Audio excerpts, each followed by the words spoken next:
Hello and welcome to Java with Jim. I'm Jim Ries, Director of Business Development at Offit Kurman, joined here today with Michael Bresler, Founder and Managing Member at Broadheights. Michael, how are you today? Good, Jim. It's great to be on. Yeah, great to be with you. So, Michael, tell us about Broadheights.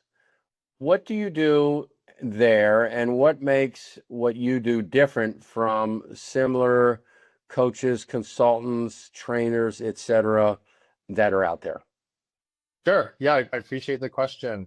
So Broadheights, we help organizations accelerate their value or accelerate impact, depending, for profit, nonprofit, a little bit different. And the way we do that is through a process that I've used for most of my career, which is helping them identify what they need to do more of, identifying what are some of the roadblocks, and then being able to take some of those roadblocks, identify solutions for those.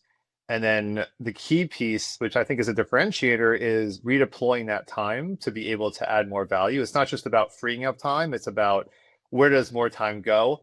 And so our focus, which I think is a little bit different, is we use the technology, we use a lot of AI as solutions, but it's really more about, we'll call it the traditional operational excellence model, where we're really trying to identify what are the good processes, should the processes exist, do you have tools that you pay for already that can do that? And then really, where does AI fit in? And it's all from the lens of a human first, process first, and responsible AI.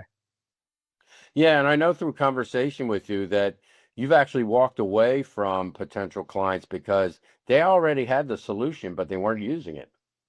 I have, yes. It's not easy, as we know, and sometimes it's hard, especially when you're building a business.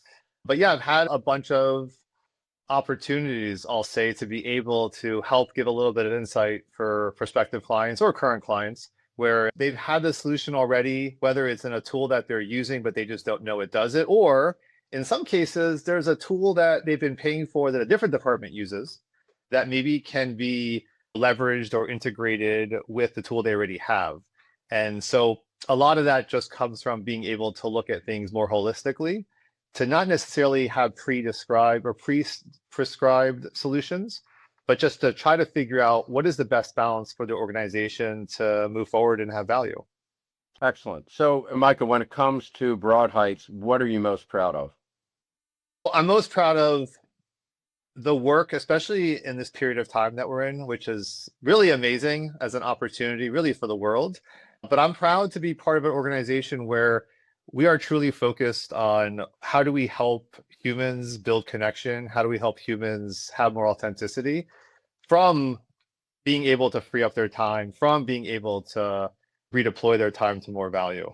And so when we're thinking about the ROI for a lot of these things, what I love is the fact that we're looking from more of a human first lens, which is, I think, where the world has been. But I think with internet and social media, maybe we lost a little bit of focus there. And I think that'll recalibrate. And with that is really the idea of being able to work with an organization and just always have their best interest at heart, even if it doesn't always align with the bottom line of the business. But ultimately, it's about relationships, like I said. And so you wouldn't have relationships if you took every client and did exactly what they said, because they would come to realize if they were wrong, it was really you were wrong because you did Yeah, it.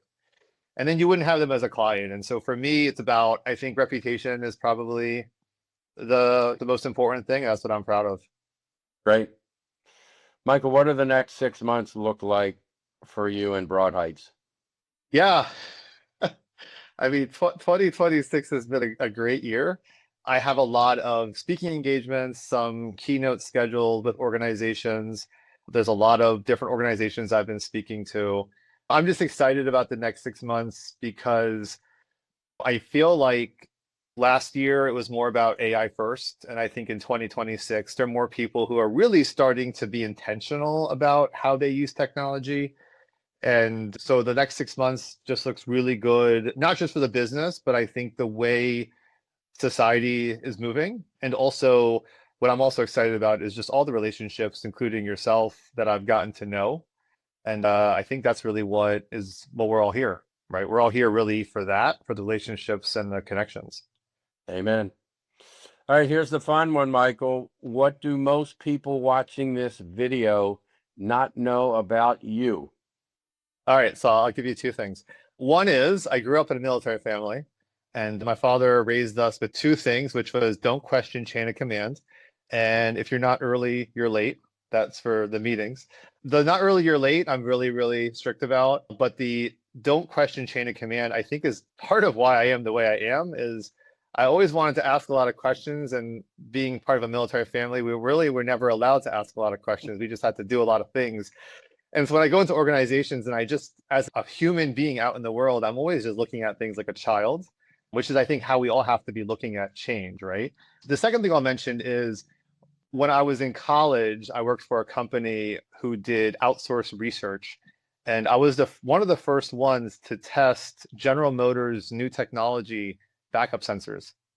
So this was in 2001, and they had just retrofitted a Cadillac STS, which was a four-door sedan back in the day, if everyone knows what that is.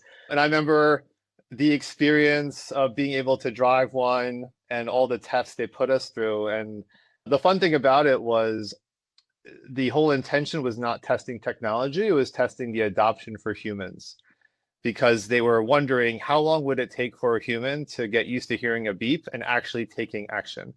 And so they would put us through all these tests where we'd have to back up and watch a video while we were driving to see if the beep made us stop. And they were trying to figure out how long that would take. So that's one of my things I did back in the day, but it was exciting to be part of that technology in the beginning. Wow, very interesting for sure.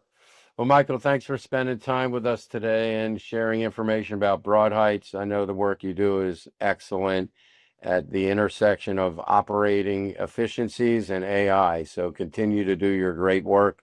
I know our listening and viewing audience is happy to learn more about you. So thanks for Thank you, being Jim. here. You Yeah, I bet. appreciate it. Thank you See so you much. soon. All right.